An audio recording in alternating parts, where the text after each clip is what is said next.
Hey everybody, Tara Green here. It is September the 14th already. We're halfway through September, can you believe it? And we're only a week away basically from the autumn equinox, one of the big power gates in the world. So things are extremely intense. I know you're feeling it.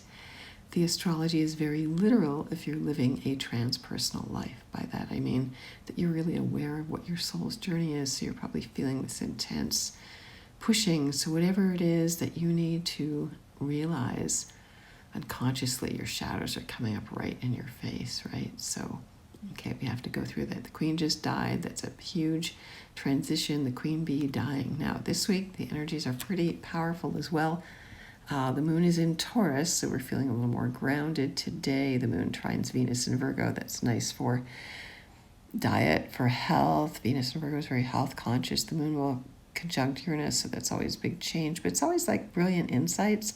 The moon squares Saturn in Aquarius, again, very Aquarian, Taurus, that kind of cosmic cattle prod, I like to call it, and the moon trines the sun, so that's always a nice positive aspect as well.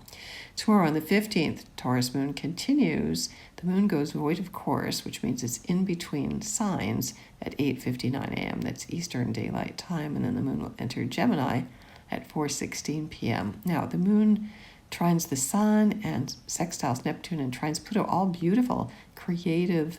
Be good to meditate, to be out in nature on the 15th. That would be really great. And then as the moon enters Gemini, the energy shifts into air and much lighter, and we can breathe, and we want to talk, and we want to sell, and we want to be really flitty, flighty, social butterflies. Okay, so when the moon enters Gemini, it's Gemini mental time for everybody. That's the mood.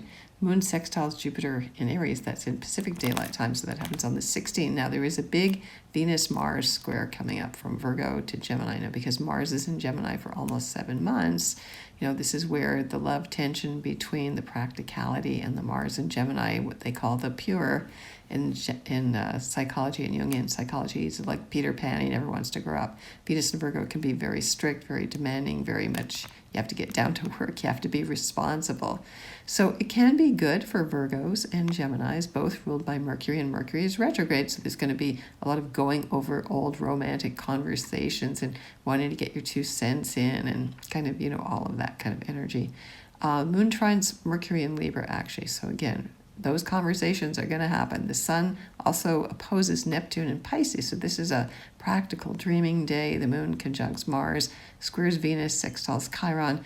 I'm going to just do a couple of days at a time here. If you want to get in touch with me, I'm at taratarot.com. I know people are really in need of good, intense help astrologically and spiritually, and that's what I'm here to do. So get in touch with me at taratarot.com.